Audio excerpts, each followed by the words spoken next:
नमस्कार। न्यूज 24 के मंथन कार्यक्रम में एक बार फिर से आपका स्वागत है। लखनऊ से लाइव हूं मैं आपके साथ, मानक गुप्ता। आपको पता ही है आज हमारा मंथन उत्तर प्रदेश चल रहा है और उसकी वजह यह है कि अब उत्तर प्रदेश का चुनाव सिर पर आ गया है, इसीलिए हमने ये मंच सजाया है और हर पार्टी के बड़े दिग्गज नेता इसी मंच पर आकर अपना अपना पक्ष रख रहे हैं। मंथन के इस सेशन में हम बात करने वाले हैं इस चुनाव की एक ऐसी सच्चाई की इसे कोई नहीं नकार सकता। हिंदुस्तान में कहीं भी चुनाव होता है, जाति हमेशा एक बहुत अहम फैक्टर बन जाती है और यूपी के चुनाव में यह बात और ज्यादा सच हो जाती है।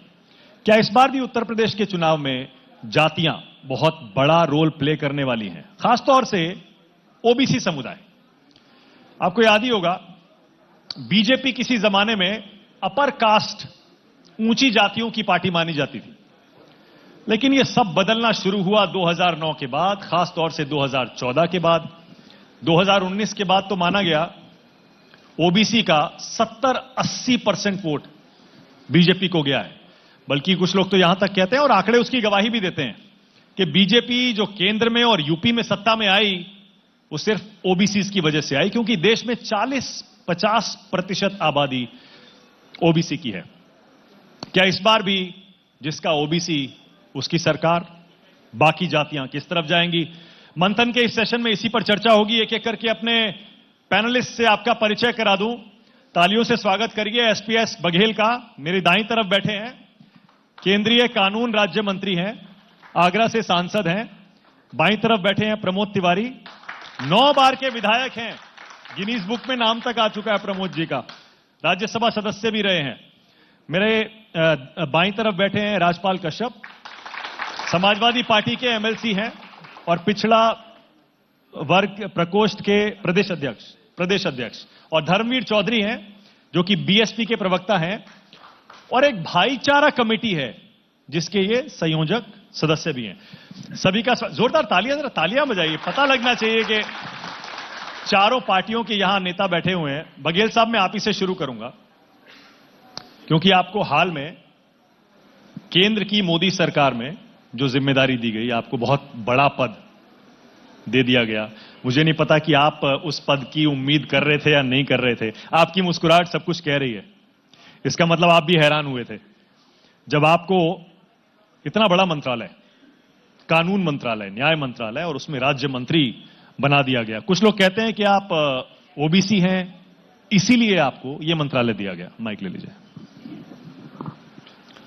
मैं संगठन का और प्रधानमंत्री जी का आभार प्रकट करना चाहूंगा कि जिस विभाग की शुरुआत बाबा साहब भीमराव अंबेडकर जी हमारे पहले कानून मंत्री थे, बीच में बहुत विद्वान लोग रहे, लेकिन जब से मैंने राजनीति शुरू की है, आदरणीय शशि भूषण जी, जेठमलानी साहब, कपिल सिब्बल साहब, जेटली साहब, रविशंकर जी, आचार्य भारद्वाज साहब, तो उन्हीं का एक छोटा उत्तराधिकारी अगर मुझे समझा गया है तो मैं आभार प्रकट करना चाहूंगा। किस वर्ग से आता हूं उससे ताल्लुक इसका नहीं है। संयोग है कि मैंने एमएससी की है, एलएलबी की है, पीएचडी की है, एक विषय में एमए और किया है, और दूसरा 4 बार लोकसभा, 1 बार राज्यसभा, 1 बार विधानसभा, अभी राज्य में योगी जी की सरकार में मंत्री था। तो ये 6वां कार्यकाल है, 3 सदन हो गए हैं। शायद ये भी देखा गया हो। शायद ये भी देखा गया हो। इतनी ईमानदारी के लिए आपकी दाद देनी पड़ेगी मुझे। लेकिन आप धन्यवाद जो कह रहे हैं कि आपको इतना बड़ा पद दिया गया, धन्यवाद आप इसलिए कह रहे हैं कि आपको बना दिया गया, या धन्यवाद आप इसलिए कह रहे हैं कि एक ओबीसी वर्ग के नेता को बना दिया गया? सबका साथ, सबका विकास, सबका विश्वास, सबका प्रयास। मोदी जी एक ऐसा चश्मा पहनते हैं जिसमें सब एक से नजर आते हैं। मोदी जी ने एक भारतीय जनता पार्टी जनसंघ से यहां तक आई है। मूल सिद्धांत अंत्योदय है। अंत्योदय की छोटी सी परिभाषा यह समझ में आती है कि अंतिम व्यक्ति के चेहरे पे मुस्कुराहट, लेकिन मोदी जी ने उस मुस्कुराहट को खिलखिलाहट में बदलने की कोशिश की। 12 का बीमा देके, 330 का बीमा देके, किसान सम्मान निधि देके, करोड़ों आवास देके, करोड़ों लोगों का शौचालय दे करके, 5 लाख का आयुष्मान करके, लेकिन एक नई अंत्योदय की परिभाषा उन्होंने की है मंत्रिमंडल के विस्तार में कि अंतिम पायदान पर खड़ी हुई कुछ जातियां जो 70 साल में मंत्रिमंडल में शामिल नहीं हुई थी, उनको भी मंत्री बनाकर राजनीतिक अंत्योदय किया है और उनको भी सीधे शास्त्री भवन, रक्षा भवन, north block, south block, rail भवन दिखाने का काम किया है। तो ये राजनीतिक अंत्योदय भी है। इस बार ओबीसी आपके साथ क्यों खड़ा होगा यूपी के चुनाव में? बड़ा बुनियादी सा सवाल है। हाँ, अच्छा सवाल है। हाँ। वो इसलिए खड़ा होगा कि वो एहसान मानता है और अपमान भी याद रखता है। और ओबीसी जहां जाता है सरकार उसकी बहुमत की बनती है। उसके उदाहरण है 2000 उत्तर प्रदेश के 5 चुनाव अगर हम देख लें, 2007, 2012, 2014, 2017, 2019, 7 में बहन जी ने जो पूर्ण बहुमत की सरकार बनाई थी तो पिछड़े वर्ग का सहयोग था। 12 में अखिलेश जी आए तो ओबीसी का बड़ा बहुमत मिला और 14, 17, 19 में लगातार हम लोगों को मिल रहा। मैं इसको ऐसे समझाऊंगा, ये बात माननी पड़ेगी, यद्यप जाति जनगणना उजागर नहीं हुई है, लेकिन ये राजनीतिक पंडित जानते हैं कि उत्तर प्रदेश में 50% से ऊपर ओबीसी है। तो मैं एक विश्वविद्यालय में, आगरा कॉलेज में एसोसिएट प्रोफेसर हूं। अगर 10 क्वेश्चन करने को विश्वविद्यालय में आए और 5 क्वेश्चन आपकी कोई सहायता ना करें तो आप पास तो हो सकते हो मुश्किल में, लेकिन आप टॉपर नहीं हो सकते। तो 7 में जो पूर्ण बहुमत चौधरी साहब का आया, 12 में कश्यप जी का आया, 14 में भाजपा, 17 में भाजपा, 19 में, तो आप इस आंकड़े को कैसे जुटा सकते हैं कि हमें पिछड़ा नहीं मिला लेकिन हमने 325 पाए, पिछड़ा नहीं मिला। मैं उस आंकड़े को झुटला नहीं रहा हूं, बल्कि मैं तो ये कह रहा हूं कि ओबीसी की वजह से आपकी सरकार बनी है। इसलिए इस बार क्यों आपके साथ खड़ा? वो इस बार इसलिए मिलेगी कि कुछ ऐसे बड़े काम हुए हैं। जैसे ओबीसी का एक कमीशन हुआ करता था जो दंतहीन शक्तिहीन हुआ करता था। शेड्यूल कास्ट का कमीशन बहुत पावरफुल होता था। तो इस कमीशन को संवैधानिक दर्जा देकर के, एक बार मैंने पूछा कि जरा एससी कमीशन के चेयरमैन का नाम बताओ, तो सारे बच्चों ने कह दिया पीएल पूनिया। फिर मैंने कहा ओबीसी का चेयरमैन बताओ, तो एक भी बच्चा नहीं बता पाया। और ये ओबीसी के बच्चों से पूछा, क्यों है? वो जज साहब थे लेकिन, और पुनिया साहब आईएएस थे। चूंकि वो पावरफुल नहीं था कमीशन, वो दंतहीन शक्तिहीन था, उसको संवैधानिक दर्जा मोदी जी ने दिया है। इसलिए अब वो भी सम्मन कर सकता है, बैकवर्ड एट्रोसिटीज पर वो DIG, IG, DG, chief secretary को बुला सकता है, वो फाइनल रिपोर्ट लगने पर कह सकता है, वो और भी रिकमेंडेशन कर सकता है, वेलफेयर की भी कर सकता है। एक ये काम हुआ। एक जो है क्रीमी लेयर जो थी 6 लाख से बढ़ा करके 8 लाख की, क्योंकि जो बच्चे, जो गार्जियन अच्छे स्कूलों में पढ़ा रहे हैं, पीटर्सबर्ग, टेक्सचॉल, जॉर्ज जी उनका, या डीपीएस या सिंधिया, शेरवुड और मेयो में, वो क्रीमी लेयर में आ जाते थे। और जो चुंगी के स्कूलों में पढ़ते हैं वो नहीं आते हैं, इसलिए सिलेक्शन नहीं होता। तो उसको 6 लाख से बढ़ाकर 8 लाख करने का काम किया है। तीसरा एक बड़ा काम हुआ कि स्टैंडिंग कमेटी एससी की थी, एसटी की थी, माइनॉरिटी की थी, लेकिन स्टैंडिंग कमेटी ओबीसी की नहीं थी। तो और आप जानते हैं कि स्टैंडिंग कमेटी बहुत पावरफुल होती हैं, वो मिनी पार्लियामेंट होती हैं, कई विवादित और महत्वपूर्ण विषय रेफर किए जाते हैं। तो स्टैंडिंग कमेटी ओबीसी की बनाई। और जो बड़ा काम अभी आप देख ही रहे होंगे कि सेंट्रल स्कूल्स में 18% बैकवर्ड के बच्चों को पोस्ट ग्रेजुएशन में और डेंटल में और उसमें यूजी में जो रिजर्वेशन दिया है। तो अब आप 5 साल बाद जब निकलेंगे ना, तो doctor Yadav, doctor Sachan, doctor Gangwar, doctor Kushwaha, doctor Saini, doctor Maurya, doctor Prajapati, doctor Verma, doctor Kathere, doctor Darji, doctor Bhurji, Rathore, Tamoli, Chaurasia, ये मिलेंगे आपको। आप प्रमोद जी पर तंज कस रहे हैं। प्रमोद जी देखा, ये आपकी पिछली सरकारों, केंद्र सरकारों पर और राज्य सरकारों पर भी तंज कस रहे हैं। दूसरा अभी आपने हमेशा दलितों का वोट लिया, ओबीसी को आपने नजरअंदाज किया। एक बात कहकर सही हक ये दिला रहे हैं। एक बात कहकर समाप्त कर रहा हूं कि जो ये अभी भी संविधान में संशोधन करके राज्यों को ये अधिकार दे दिया गया है कि शैक्षिक और सामाजिक रूप से आप जिनको पिछड़ा समझते हैं उनको बैकवर्ड की सूची में शामिल कर सकते हैं। तो ये एक बहुत बड़ा काम हुआ। दूसरा 27 मंत्री बने। तो आप बैकवर्ड की तो यहाँ बात कर रहे हैं, 11 महिला मंत्री बनी हैं। जब दूसरी सरकारों में महिला बनती थी तो हम पहले से तय कर लेते थे कि इसको पुष्टाहार, पंजीरी, बाल विकास ये मिलेगा। तो अब वो रेल में है, वो विदेश में है, वो एमएसएमई की है, वो हेल्थ मिनिस्टर हैं। ओके, ये भी। प्रमोद जी बोलिए।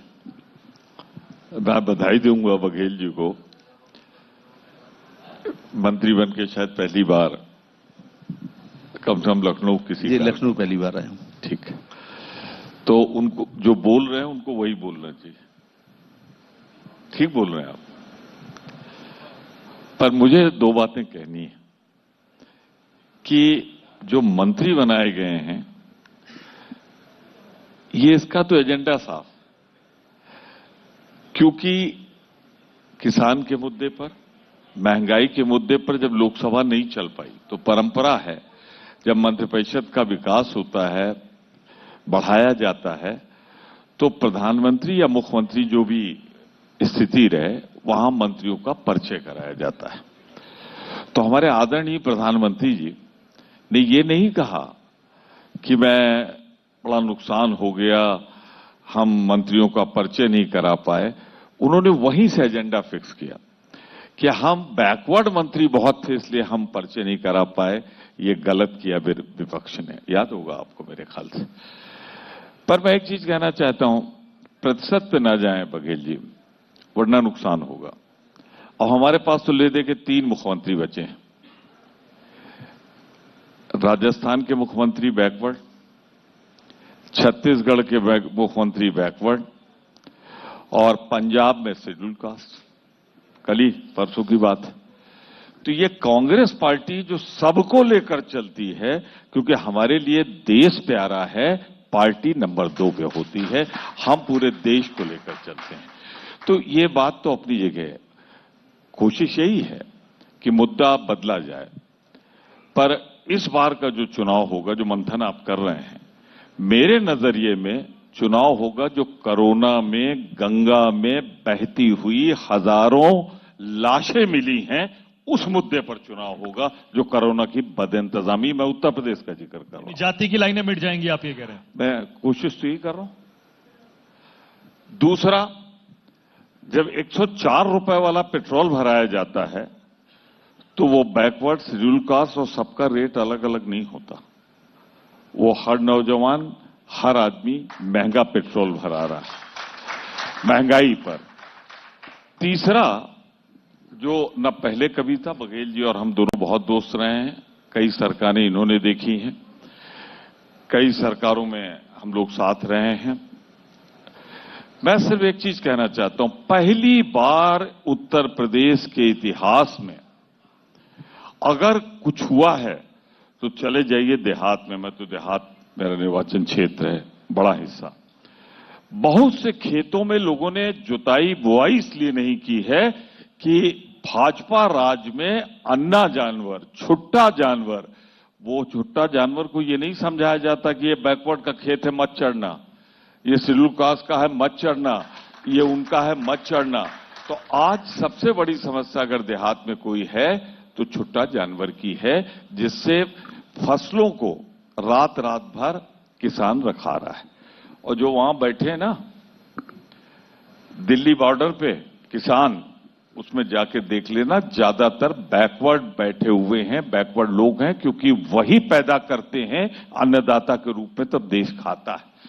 तो वहां तो नहीं चल रहा है। रिजर्वेशन मंत्रिपरिषद में कर देने से नहीं काम चलेगा। काम चलेगा जब उत्तर प्रदेश की जनता को सीधा लाभ मिलेगा। अब और बता दूं मैं आपको, 1 मिनट 2 मिनट, जल्दी मत करिएगा।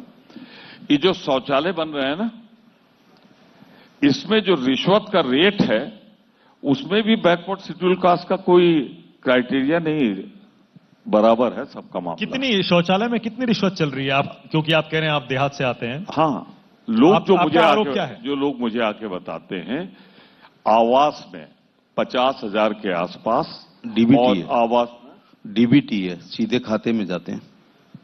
सीधे खाते में जाने से रिश्वत नहीं बचती है। सीधे खाते में जाने पे जाते ही तब है जब पहले जमा हो जाता है। तो वो सब बेकार की बातें हैं। मेरी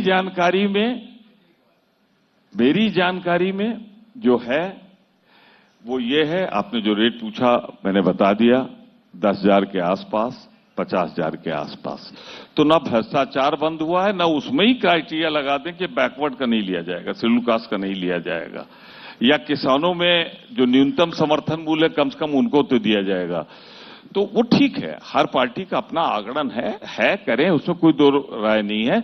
लेकिन अगर कुपोषण में उत्तर प्रदेश में और किसी चीज में टॉप नहीं किया है उत्तर प्रदेश ने पिछले 4 साल में। कुपोषण में उत्तर प्रदेश बिहार ने टॉप किया है।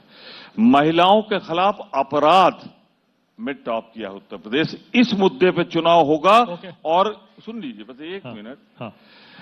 एक चीज जान लीजिए, जो बलात्कार का शिकार हुई हैं, मैं नहीं आना चाहता, पर आप जाके देखिएगा शेड्यूल कास्ट बैकवर्ड की महिलाएं ज्यादा शिकार हुई हैं, ज्यादा पीड़ित हुई हैं। आप आंकड़े उठा के देख लें। तो चुनाव उस मुद्दे पे नहीं होगा कि कौन मंत्री किस वर्ग का बना है। चुनाव होगा महंगाई पर, छुट्टा जानवर पर, चुनाव होगा कोरोना में बदइंतजामी पर। और मेरा अपना आकलन है, मुझे भी थोड़ा बहुत चुनाव लड़ने का अनुभव है, कि भारतीय जनता पार्टी जो दिवा स्वप्न रात में सपने देख रही है, देखने का अधिकार भी है, अब दिन में भी देखने लगी है, ये चुनाव भाजपा का वाटरलू साबित होगा। ओके प्रमोद जी, मैंने आपको बिल्कुल अनइंटरप्टेड टाइम दिया। बस मैं इतनी सी बात कह दूं, उसके बाद राजपाल जी और धर्मवीर जी के पास भी जाना है, कि अगर वाकई ऐसा होता, जमीनी सच्चाई ये होती कि सारे इन मुद्दों पर चुनाव हो रहा होता, तो सारी की सारी पार्टियां अलग अलग जातियों को अलग अलग सम्मेलन करके, अलग अलग यात्राएं निकाल के अपनी तरफ करने की कोशिश नहीं कर रही होती, इंक्लूडिंग कांग्रेस। राजपाल जी, मैं एक चीज कह दूं, आपकी पार्टी नहीं, भी कर रही है आपने सर। कांग्रेस का नाम कांग्रेस ले लिया, भी तो कर रही है। कांग्रेस का नाम ले लिया तो मुझे कांग्रेस की तरफ से कहना है, कांग्रेस सबको साथ लेकर चलती है, सबकी तरह करती है। अब ये नहीं, अब ये पर नहीं अलग है अलग जातियों कि के लिए अलग अलग कार्यक्रम तो सुन कर लीजिए, रहे हैं ना। चुनाव के पहले 600 मरवा दो और उसके बाद प्रबुद्ध सम्मेलन करो, उससे काम चलने वाला नहीं है।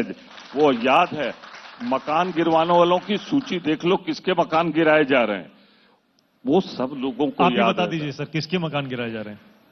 गिनिए, ये तो कह रहे हैं डॉन माफिया के गिरा रहे हैं।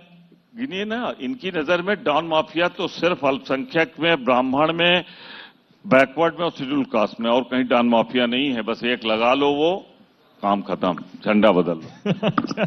एक सेकंड आपको दूंगा मौका, मुझे पता है, क्योंकि आप तीनों का अटैक बीजेपी पर ही होगा। राजपाल जी बोलिए, आपका क्या है ये ओबीसी, क्योंकि आप तो पिछड़ा वर्ग के प्रदेश अध्यक्ष भी हैं प्रकोष्ठ के।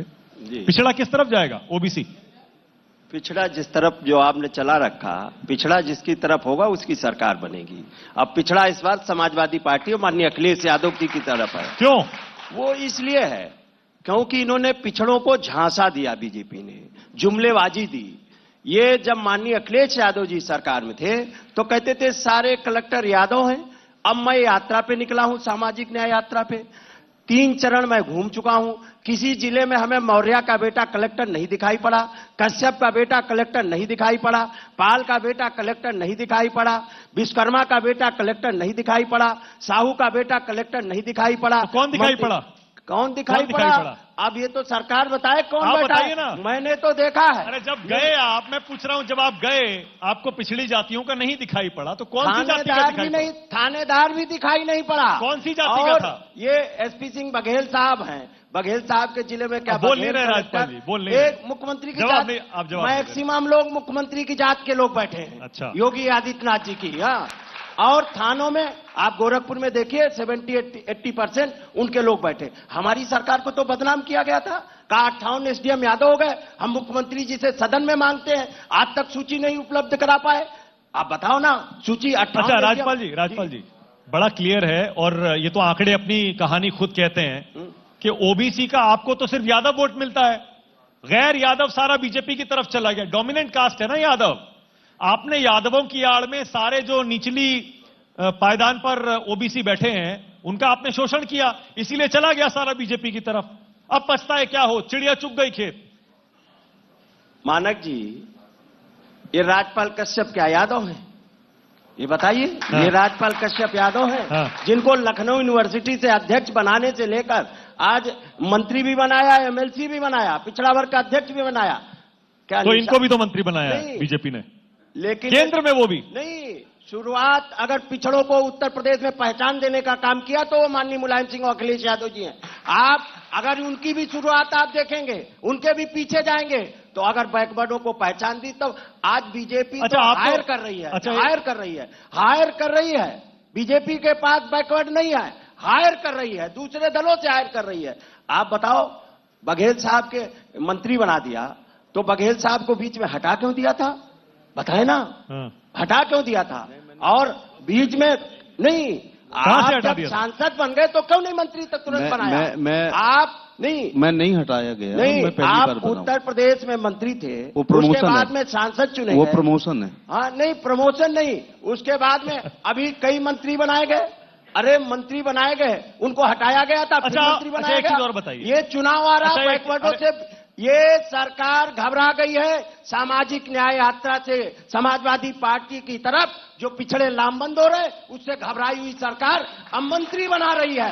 लेकिन राजपाल जी, अरे राजपाल जी ढांचे में नहीं आने अच्छा वाला सुनिए है। तो सही, आप ये फूलन देवी की मूर्तियां लगाते क्यों घूम रहे हैं? उससे क्या होने वाला है? देखिए, ये बताइए, भारत की पार्लियामेंट की सांसद रही, आज हमारी बहन बेटियों के साथ में अन्य अत्याचार होता।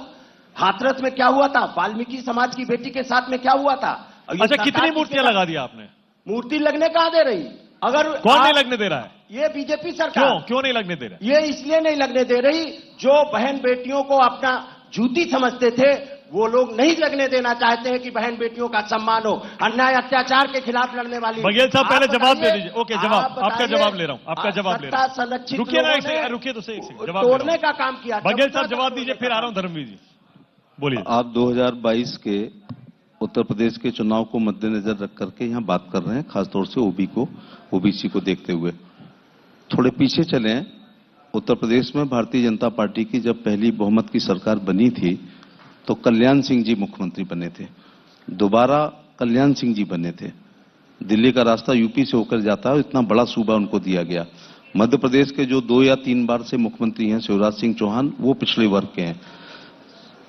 झारखंड के जो थे वो रघुवर दास, वो पिछड़े वर्ग के हैं।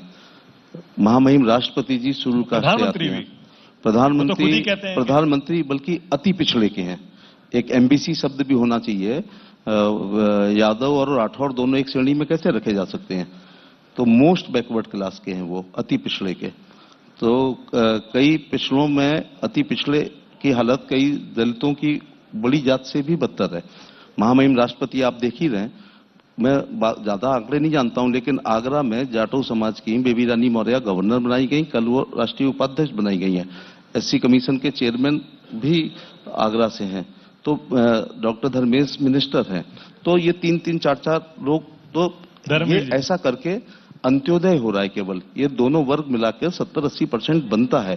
तो राजनीतिक अंत्योदय है ये। और ये सच भी है। क्या कल्याण सिंह जी, आप 22 को मद्देनजर 91 में क्या मजबूरी थी?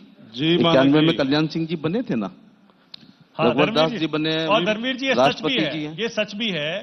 आपको तो पिछले चुनाव का आंकड़ा मुझे याद दिलाने की जरूरत नहीं है, जब एससी, एसटी, ओबीसी, हर जात, सब जाति भूल गए और हिंदू बनकर विकास राष्ट्रवाद के मुद्दे पर बीजेपी के साथ आ गए थे। इस बार क्यों नहीं आएंगे? मानक जी, मुझे आपने सबसे बाद में मौका दिया है, तो मैं जरा तीनों जो महानुभाव बैठे हैं, जरा मैं बारी बारी से इनसे कुछ क्वेश्चन भी करूंगा और इनका जवाब भी दूंगा। इस देश में बाबा साहब ने जो संविधान की रचना की और उसमें एसटी, एसटी, ओबीसी के लिए 340, 341, 342 की अनुच्छेद की जो व्याख्या की, उसको सबसे ज्यादा कुचलने का काम अगर किसी सरकार ने किया तो कांग्रेस ने किया।